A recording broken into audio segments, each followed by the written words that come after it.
North India के बीचों बीच एक छोटा सा गांव था, कार्तिका। दूसरे गांवों की तरह यह भी शांत और पीसफुल था, लेकिन कार्तिका में एक सीक्रेट था। यह सीक्रेट था एक पुराने घर का। घर एक एंशिएंट मंदिर के पास था। गांव वाले इसे भूतिया झूला कहते थे। घर टूटा फूटा था, खिड़कियां बंद थीं, लताओं ने दीवारों को पकड़ रखा था जैसे किसी के क्लॉज हो। कोई भी इसके पास जाने की हिम्मत नहीं करता था। गांव वालों का मानना था कि इसमें एक रेस्टलेस स्पिरिट रहती है। वे अजीब आवाजों और घर से आने वाली डरावनी रोशनियों की कहानियां सुनाते थे। कहानियों में कहा गया था कि कई साल पहले एक छोटी लड़की की वहां मौत हो गई थी। वह अपनी गुड़िया के साथ खेलते हुए छत से गिर गई थी। अब उसकी आत्मा ट्रैप्ड थी। उसे पीस चाहिए थी, लेकिन उसे पीस नहीं मिल रही थी। गांव वाले उस लड़की के बारे में धीरे धीरे बात करते थे। वे उसे छोटी कहते थे।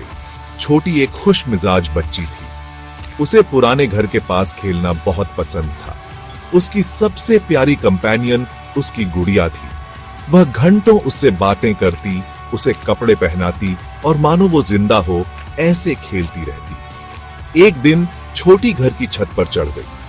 वह अपनी गुड़िया को व्यू दिखाना चाहती थी, लेकिन छत पुरानी थी। उसके वेट से वो टूट गई। छोटी गिरकर मर गई।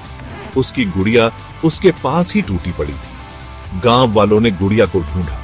वे उसे छोटी के साथ दफनाना चाहते थे, लेकिन उन्हें वो नहीं मिली। कुछ लोग कहते हैं कि गुड़िया उसी रात गायब हो गई। दूसरों का मानना है कि यह अभी भी घर में कहीं छिपी हुई है। साल गुजर गए। भूतिया घर की कहानियां चलती रहीं। एक दिन रवि नाम का एक यंग आदमी कार्तिका आया। रवि अपनी करेज के लिए जाना जाता था। उसे भूतों पर विश्वास नहीं था। उसने भूतिया घर में एक रात बिताने का फैसला किया। रात होते ही रवि घर में घुस गया। अंधेरा और सन्नाटा था। हर जगह धूल थी। रवि को एक ठंडी प्रेजेंस फील हो रही थी। उसने एक धीमी विम्परिंग की आवाज सुनी। ऐसा लग रहा था कि वो ऊपर से आ रही है। रवि धीरे धीरे सीढ़ियां चढ़ गया। विम्परिंग तेज होती गई। वो हॉलवे के एंड में एक रूम में पहुंचा। दरवाजा खुल गया। रवि गास्प कर गया। कमरे के बीच में एक रॉकिंग क्रेडल था। वह आगे पीछे हिल रहा था, लेकिन वहां कोई नहीं था। रवि की रीढ़ में ठंडक दौड़ गई। तभी उसने उसे देखा। एक छोटी ट्रांसलूसेंट फिगर झूले के पास मंडरा रही थी।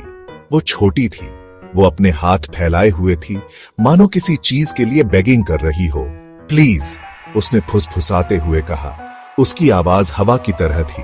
मेरी गुड़िया ढूंढो, उसे मेरे साथ दफना दो, तभी मैं रेस्ट कर सकती हूँ। रवि को उस छोटी गोस्ट के लिए सिंपैथी हुई। उसने ऊपर से नीचे तक पूरे घर में सर्च की। आखिरकार एटिक में उसे वो मिल गई। एक छोटी धूल भरी गुड़िया एक कोने में पड़ी थी। रवि गुड़िया को छोटी की कब्र पर ले गया। उसने उसे ध्यान से मिट्टी के ढेर पर रख दिया। जैसे ही उसने ऐसा किया, उसे एक ठंडी हवा का झोंका लगा। उसने छोटी की धीमी खुश लाफ्टर सुनी। फिर सन्नाटा। घर में रॉकिंग क्रेडल स्टिल हो गया। छोटी को आखिरकार पीस मिल गई। कार्तिका का भूतिया झूला आखिरकार शांत हो गया।